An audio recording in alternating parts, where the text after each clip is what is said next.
Hey there, welcome to another Chef Knives to Go quick look product review. I'm Steve Gamache, and what we have this time is the Kohetsu Blue or Aogami number 2 Nashiji Gyuto 180mm knife. So as the name suggests, the construction on these is 3 layers. So the center hard core cutting edge steel is what's known as Aogami or blue paper number 2, reactive high carbon steel from Hitachi. The heat treat is about 62 Rockwell on these typically. The cladding, it's a 3-layer construction, so on either side of that hard core steel you've got a softer stainless cladding for a little bit easier maintenance. The cladding does not cover the spine, so if you look carefully you'll see the center steel peeking out there, so you do need to keep the entire knife dry, the entire blade dry, which you should anyway, but if you leave the top wet thinking, oh, I'm not going to get any rust up there, you could get some corrosion up there. So just make sure the entire knife is very clean and dry before you put it away, which you really should do with any knife, stainless or not. The weight and dimensions will definitely vary just a little bit from knife to knife. These are kind of a little bit rustic and can vary a little bit. The weight is 121 grams or 4.3 ounces on this particular knife. And this one has a edge length of 187 millimeters or about 7.4 inches.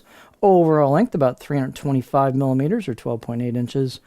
And then these are pretty thick coming out of the spine, the handle, but they thin out pretty quick. So this is about 4 millimeters above the back of the blade, but then it went down to 1.8 halfway down. You can see it thins out quite a bit. So, it's obviously extremely stiff towards the back half of the knife, and it's got a little bit of flex towards the front half of the blade.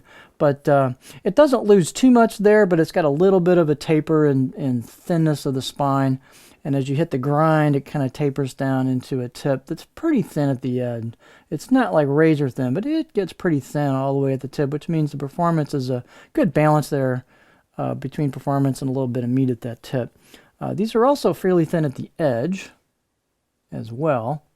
You can see in this particular one, the right side of the blade is a little flatter with the grind than the left side. The left side is a little more of a bump in the shoulder, a little bit more defined transition, and the left's a little bit flatter, or the right. It could vary a little bit from knife to knife, but that's what I'm getting on this one. Let's see, let's take our kind of beauty shot on these. So these have, and by the way, I'd put the out-of-the-box edge about 5 out of 10. Nothing super spectacular, kind of a decent edge to start with. I would recommend sharpening these, and you'll definitely be able to take them up to the next level. They'll sharpen up extremely nicely. The finish is kind of rustic. Each one's going to be a little different. You've got some hammering on there, what's known as a tsushime finish, and each one's going to be a little bit unique. You have a bead blasted finish on the blade grind going down towards the edge,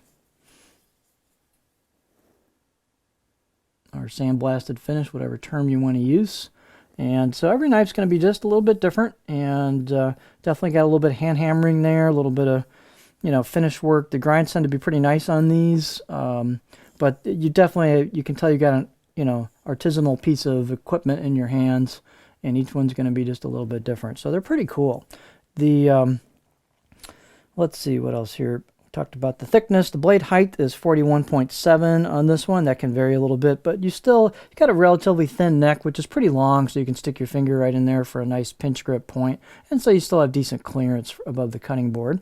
The handles are just good basic octagonal walnut with a black packawood ferrule, and these have pretty tight fit and finish, or sealing around where the tang goes in. You can see the tang's pretty thick, but where it goes into the handle, it's sealed up pretty well.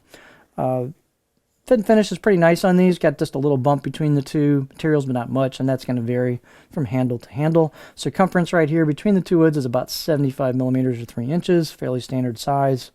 And let's see, we didn't do the balance point yet. Let's look at that.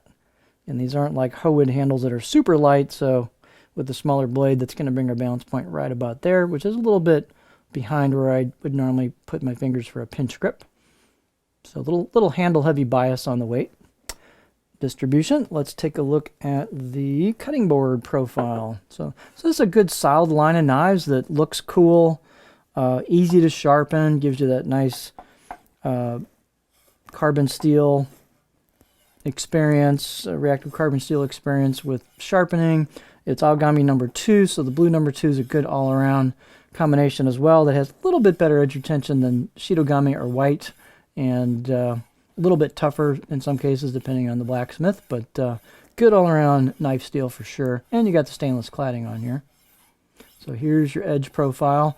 Nothing too out of the ordinary, not a bunch of flat towards the back, but you can see a very low belly on the back half of the blade. A fairly high tip with some aggressive belly towards the front, so I get pretty high on this thing in terms of rocking it. So this will rock really well.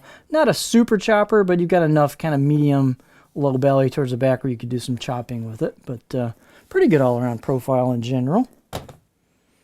So it's a little hard to tell. I forgot to show you that, but you do have some, I think it's pressed in kanji. It's pretty thin and detailed. It's kind of cool looking, but I think it's pressed in. I don't think it's chiseled, but looks neat nonetheless. Kind of blends in a little bit with the finish. But interesting line of knives, and they're a good value. Very interesting knives, and pretty cool, just cool lineup. So this is the Kohetsu aogami, or blue number 2, Nashiji Gyuto 180mm knife.